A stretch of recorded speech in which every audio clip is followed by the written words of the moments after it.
இறையேசுவில் என் அன்பு சகோதர சகோதரிகளே, ஆண்டவர் நாமத்திற்கு சோத்திரம். தினம் ஒரு ஜப வழியாக பேசிக்கொண்டிருப்பது உங்கள் அன்பு சகோதரன் பிரபு.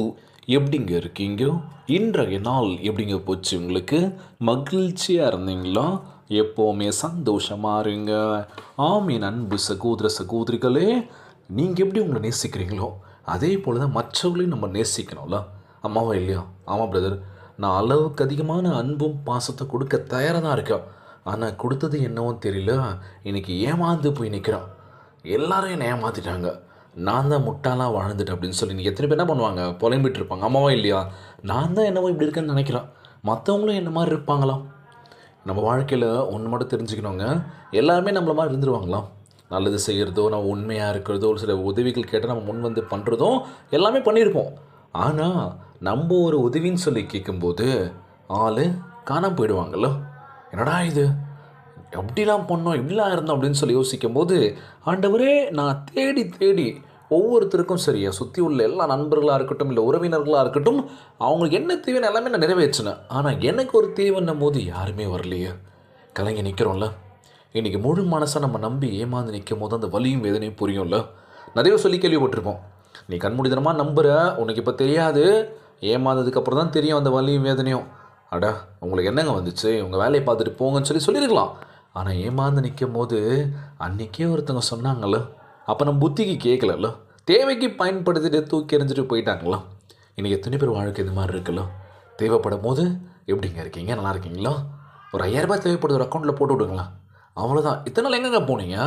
அப்போல்லாம் எப்படி இருக்கீங்க, எது இருக்கேன்னு கேட்கல, திடீர்னு ஒரு ஞாபகம் வந்து கேட்குறீங்களா? இதுதான் நம்ம என்ன பண்ணுவோம், அனுப்புவோம். என்ன பண்ணுறது, பழகிட்டாங்களே அப்படின்னு சொல்லி. ஸோ இன்றைய நாள் நம்ம ஆண்டவராகிய இயேசு கிறிஸ்து, நீ கலங்கி நிற்காத, மனம் உடஞ்சி போகாத, உனக்காக நான் இருக்கேன். என்ன நீ பார்க்கறது இல்லையே, செபிக்கிறது இல்லையே, மனம் விட்டு செபிக்கின்ற வேலையில் உங்களுடைய மனசில் இருக்க பாரத்தையெல்லாம் நம்ம ஆண்டவராகிய இயேசு கிறிஸ்து முன்னாடி நின்று நம்ம சொல்லுகின்ற பொழுது, இறக்கி வைக்கின்ற பொழுது நம்ம மனசு இன்றைக்கி கொஞ்சம் ரிலாக்ஸ்டாக இருக்கும்ல. ஆனால் இன்றைக்கி நமக்குள்ளே இருக்கிற ஒரு சில விஷயங்கள் என்ன ஓடிட்டுருக்கோம் அப்படின்னா, என் வாழ்க்கையில் நான் மேலே வந்து ஜெயிக்கணும், மேலே வரணும், நான் ஒரு முன்னுக்கு வரணும் வாழ்க்கையில், இப்படியே போயிடக்கூடாதுடா. வாடகை வீட்லேயே இருந்தேன், இந்த வீட்லேயே இப்படியே போயிடும், வாடகை கட்டிக்கிட்டே வாழ்க்கை ஓடிடும், எதுவுமே வாங்கலை, எதுவுமே சேர்த்து வைக்கலை, பிடிச்ச ட்ரெஸ்ஸும் சரி, பிடிச்ச ஒரு சில விஷயங்களும் சரி நான் பண்ணல. காரணம் என்ன? வருமானம் இல்லை, வேலைக்கு போகிறேன், சம்பளம், வீட்டுக்கு போயிடுது, வாடகை, கரண்ட்டு பில்லு, ஸ்டோர் சாமான் வாங்கணும், ஒரு சில விஷயங்கள் பண்ணணும், எனக்கு தேவைக்கு நான் என்ன பண்ணுவோம் அதெல்லாம் பண்ணிவிட்டு குடும்பத்தை பார்த்துட்டு மீதி பேலன்ஸ் தானே இருக்குன்னு பார்த்தா வெறும் 200 மட்டும்தான் இருக்குது. என்னடா இது, நமக்காக எதுவும் பண்ணதே இல்லை. எத்தனை பேர் வாழ்க்கை இதே மாதிரி தான் ஓடிட்டுருக்குல்ல. ஒரு நாள் இல்லை ஒரு நாள் நிச்சயமாக வாருங்க, சோர்ந்து போகாதீங்க. நம்ம ஆண்டவராகிய இயேசு கிறிஸ்து நமக்காக பலியானார் சிலுவையில், நம் பாவங்களையும் ஏற்றுக்கொண்டார். இப்பொழுது யாரெல்லாம் பாவத்தில் இருக்கின்றீர்களோ, இருளில் இருக்கின்றீர்களோ, குடிவெறியில் இருக்கின்றீர்களோ, பொய் சொல்கின்றீர்களோ, குடும்பத்தில் சண்டை போடுகின்றீர்களோ, அல்லது குடும்பத்தில் சமாதானம் இல்லையோ, சிலுவையை நோக்கி பார்த்து ஆண்டவருடைய ஆசீர்வாதத்தை பெற்றுக்கொள்ளுங்கள். இன்றைய நாள் இதுதாங்க. இன்றைக்கி பாவத்தினால் நம்ம தள்ளப்பட்டிருக்கோம், இருள் சூழப்பட்ட ஒரு வாழ்க்கை வாழ்ந்துட்டுருக்கோம், குடிவெறியில் இருக்கோம். நம்ம குடி தான் எனக்கு எப்போவுமே 24 மணி நேரம் குடி தான்ப்பா எனக்கு அப்படின்னு சொல்லி குடிச்சிக்கிட்டே இருக்காங்க. பொய் சொல்கிற ஒரு கூட்டம் ஒரு பக்கம், குடும்பத்துக்குள்ளே சண்டை போட்டுக்கிட்டே இருக்கோம்ல, ஒவ்வொரு நாள் நிம்மதி இல்லாத ஒரு வாழ்க்கை, குடும்பத்தில் சமாதானமே இல்லை பிரதர். இந்த விஷயம் நடக்கின்ற பொழுது ஆண்டவருடைய சிலுவையை உச்சு பாருங்களேன், பார்த்து ஜெபிக்கின்ற வேலையில் நிச்சயமாய் அவர் ஆசீர்வாதத்தை கொடுக்க தயாராக இருக்கின்றான். கலங்காதீங்க, சோர்ந்து போகாதீங்க. பவுல் பார்த்தீங்கன்னா சிலுவையை நோக்கி பார்த்ததால் தான் அவனுக்கு விடுதலை கிடைத்தது. ஸோ பவுலோட ஹிஸ்ட்ரி நீங்கள் படிக்கின்ற பொழுது தெரியும், அவர் ஆண்டவராகிய இயேசு கிறிஸ்து சிலுவையை உற்று நோக்கி பார்க்கின்ற பொழுது அவன் வாழ்க்கையில் விடுதலை பெற்றான் அப்படின்னு சொல்லுவாங்களாம். ஸோ இன்றைய நாள் நம்ம ஆண்டவராகிய இயேசு கிறிஸ்து நம்ம வாழ்க்கைக்கு விடுதலை கொடுக்க போகின்றார். மகளே மகனே கலங்காத, நான் இருக்கவன் கூட. இன்றைக்கி வாழ்க்கையில் எவ்வளோ துன்ப துயரங்கள் இருந்தாலும் சரி, கலங்காதீங்க, சோர்ந்து போகாதீங்க, உற்சாகமாக இருங்க. உங்கள் குடும்பத்தில் காணப்படும் பிரிவினை, கசப்பு, இருள் யாவையும் மாறி போகும்படி செய்வார். இதான் நடந்துட்டுருக்குல்ல. ஒரு பக்கம் பிரிஞ்சு போயிட்டாங்க, ஒரு பக்கம் மனக்கசப்பு, என்ன பண்ணுறதுன்னு தெரியல. ஆண்டவரை நீங்கள் தான் பார்த்துன்னு ஜெபிக்கிறோம்ல. இன்றைய நாள் நம்ம ஆண்டவராகிய இயேசு கிறிஸ்து, அவருடைய ரத்தம் அவ்வளோ வல்லமை உள்ளது.